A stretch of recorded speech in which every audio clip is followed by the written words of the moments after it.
Приказ Москвы. Армия РФ пошла в атаку. Цель – новый город. Украина заявляет о штурме на бронетехнике детали. Предложение Путину. Опубликованы 2 европейских плана, как переписали и что обещают Кремлю. Все детали о переговорах в Швейцарии. Довольна ли Украина? Зеленского призвали уйти. США заговорили об успокоении мира и украинцев с помощью выборов в стране. Словакия хочет под боком Украину подконтрольную России. Международный скандал из-за заявления Минобороны страны. Извинения Безрукова. Звезда бригады обидел граждан Узбекистана, высмеяв их акцент, что сказал в оправдание. Родила в 5 лет. История девочки, которую привезли в больницу с опухолью, но оказалось, что она беременна. Об этом и не только. Досмотрите. Всем привет, это «Время Прядко». Коротко, четко и по делу о том, о чем говорят в мире. Нужна ваша поддержка, как всегда, прямо сейчас. Нажмите, пожалуйста, лайк, а я начинаю. Международный скандал. Украина должна быть полностью подконтрольна России. Такое заявление прозвучало в Минобороны соседней с Украиной Словакии. Госсекретарь военного ведомства нашел в этом большой плюс для Братиславы.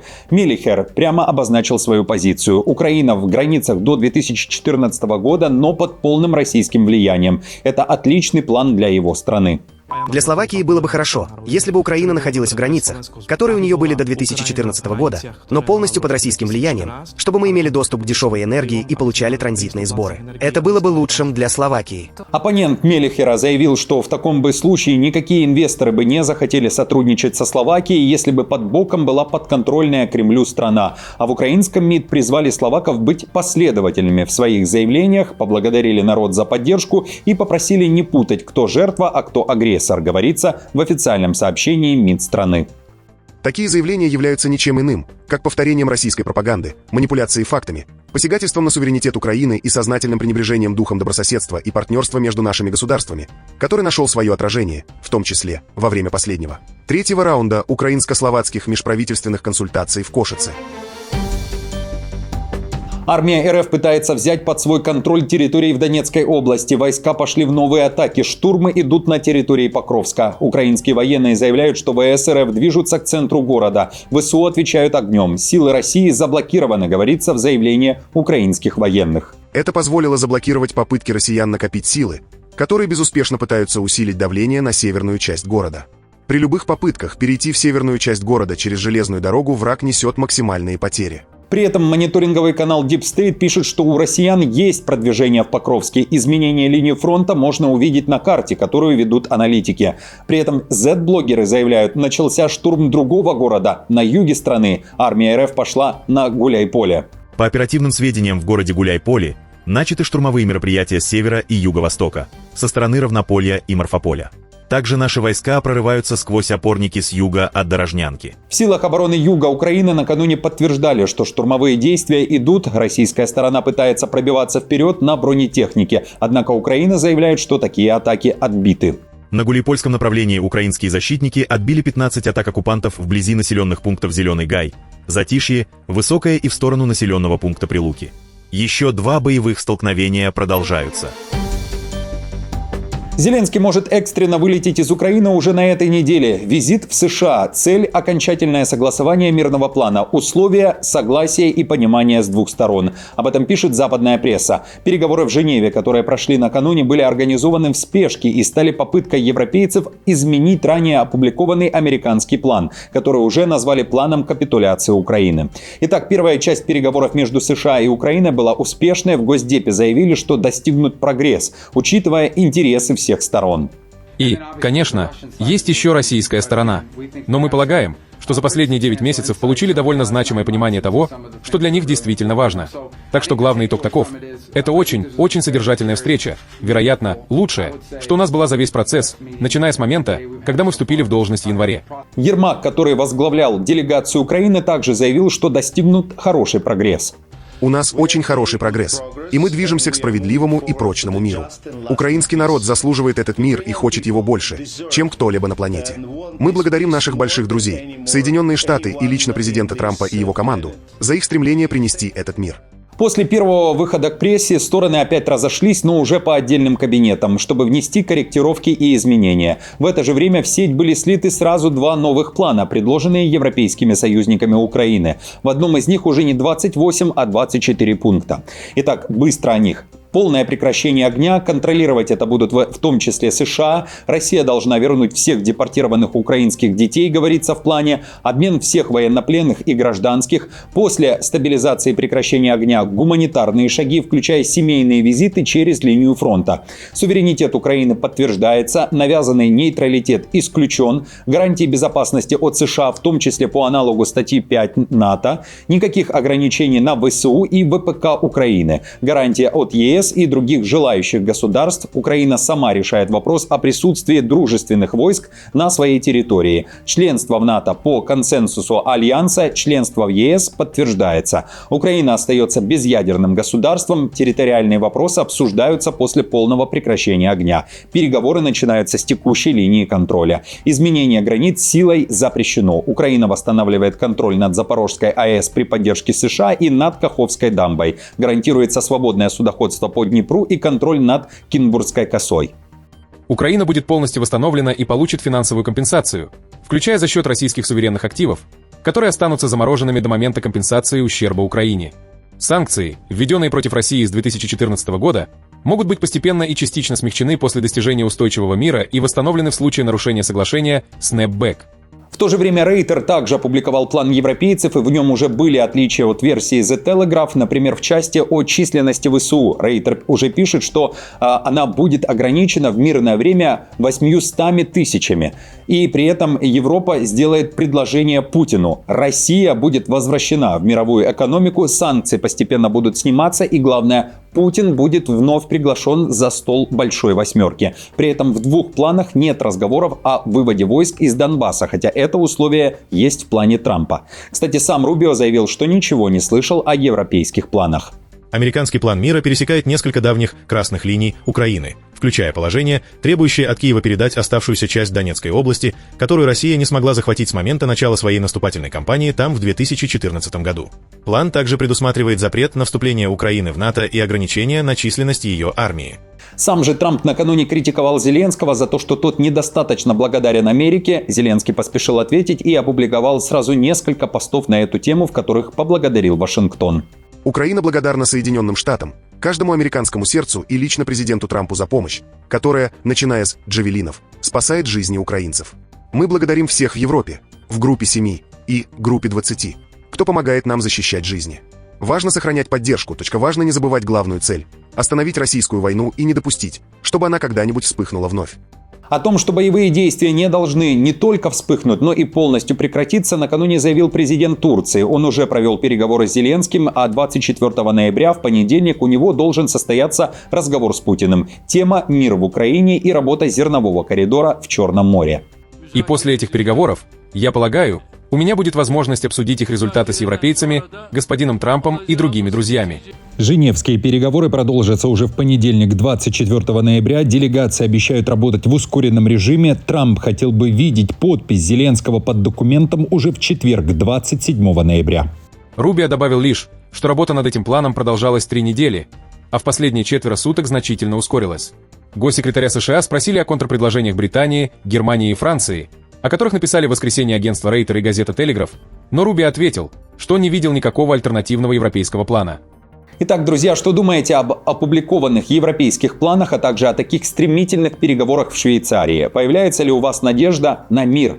Комментарии, как всегда, открыты для вас. Пишите свою точку зрения. И вновь хочу вам сказать спасибо. Вчера я получил сотни сообщений от вас о том, что появился еще один подставной канал, где публиковались мои, но искаженные видео. Он будет заблокирован. Спасибо, что вы помогаете мне, и спасибо, что устроили темную автору фейкового канала в комментариях. От души посмеялся. Если вы видите подобное, пишите. И да, спасибо каждому из вас за ваши лайки. Они помогают мне и каналу «Время Прядко» оставаться на плаву, несмотря на то, что сейчас приходится переживать на этой платформе из-за не очень порядочных людей. Делюсь с вами как с родными. Что ж, а я продолжаю. Зеленского призывают уйти. В конце этого предложения вопрос. В некоторых вариантах мирного плана упоминаются выборы в Украине. О них уже неоднократно вспоминали и американцы. Одно из последних заявлений сделал Кит Келлог, посланник Трампа. Говорит, что смена власти нужна для успокоения. В плане есть важный пункт – выборы. Там четко сказано «в течение 100 дней». Судя по людям, с которыми я говорил, это возможно и за 90. Это будет интересно. И успокоит население и свободный мир. Таково содержание плана. Зеленский и Залужный, как и прежде, остаются вероятными оппонентами на предстоящих выборах, если и Зеленский, и Залужный решат бороться за кресло на Банковой. Об этом говорится в последнем опросе «Социс», который проводился еще в начале октября, до коррупционного скандала в Украине. Пока же, напомню, ни Зеленский, ни Залужный не заявляли о желании баллотироваться. А кого вы видите новым президентом Украины? Как считаете, пойдет ли на второй срок Зеленский и решится ли на участие в выборах Залужный? Операция по устранению. Нанесен удар. Армия потеряла главу штаба. Израиль заявляет о ликвидации военного лидера Хезболлы. По данным канцелярии Нетаньяху, целью атаки был Али Табатабаи, который описывается как один из руководителей военного крыла организации. Израильские источники сообщили, что Табатабаи был убит. Хезболла также подтвердила смерть его, добавив, что Израиль пересек красную линию, нанеся этот удар. Ливанские власти заявили о как минимум 2 погибших и десятках раненых, которые были доставлены в местные больницы. Это первый удар по столице Ливана за последние месяцы на фоне периодических обострений между Израилем и Хезболлой. США сообщили, что Израиль не предупреждал их заранее об операции, хотя Вашингтон знал о планах Иерусалима усилить активность в Ливане.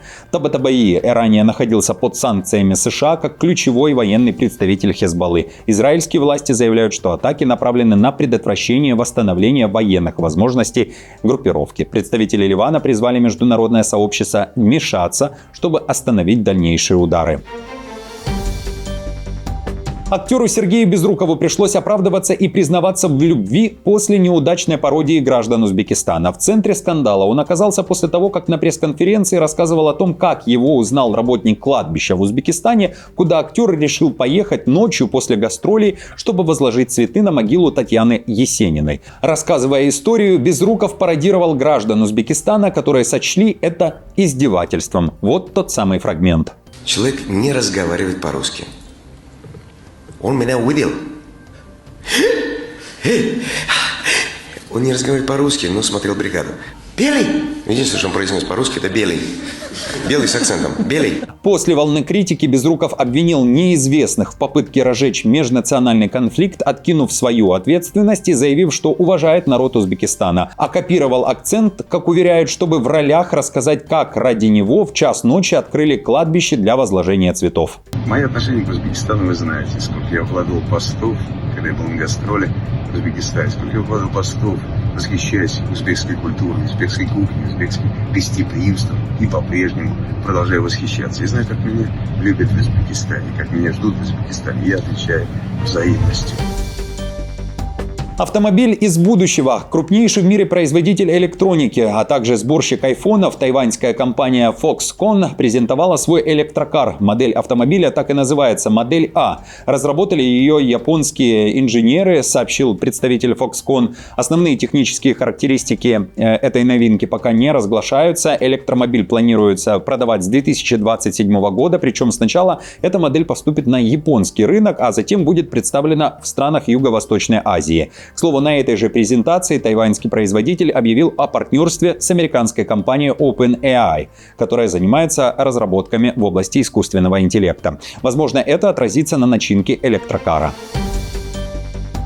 В Словении вновь отметили один из самых необычных и мрачных праздников Европы – парад Крампусов. Ночь превратилась в шествие рогатых чудовищ, которые бегают по улицам, гремят цепями, ревут, прыгают на зрителей и создают атмосферу настоящего кошмара. Но именно за этим сюда и приходят тысячи людей. Суть праздника такова: святой Николай приходит к детям не один, а вместе со своим пугающим спутником. Пока Николай награждает послушных малышей подарками, Крампус занимается теми, кто вел себя плохо. Его образ восходит к древней мифологии. Копыта, рога, мех и цепи — это прямые отголоски демонических существ и визуальных образов Люцифера. Со временем европейцы использовали этот страшный образ для яркого народного шоу. И сегодня парады Крампусов — это особая традиция. Шкура стоила около 800 евро, а маска — около 1100 евро.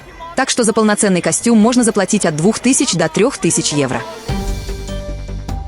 Родила в свои 5. Внимание британской прессы приковано к самому раннему случаю материнства в истории. История Лины Медины давно вошла в учебники медицины и мировых изданий. В Перу 5-летняя девочка была доставлена к врачам с подозрением на опухоль. Речь о событиях 1939 года, которые вызывают вопросы даже спустя 85 лет, пишет издание. Тогда же обследование показало неожиданное. Лина находилась на 7-м месяце беременности. В мае того же года, в возрасте 5 лет и 7 месяцев, она родила здорового мальчика весом 2700, которого назвали Герардо. Отца ребенка так и не установили. Подозрения выдвигались против нескольких мужчин из окружения семьи, в частности против отца и брата, однако доказательств не нашли и дело закрыли. Лина прожила жизнь вдали от прессы, отказавшись обсуждать свое прошлое. Позже она родила второго ребенка уже в свои 38 и от супруга.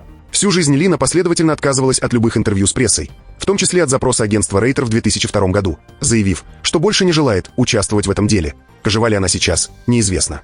Если жива, ей сейчас 92 года, к публичной записи и сообщения СМИ практически ничего не рассказывают о жизни Херарда.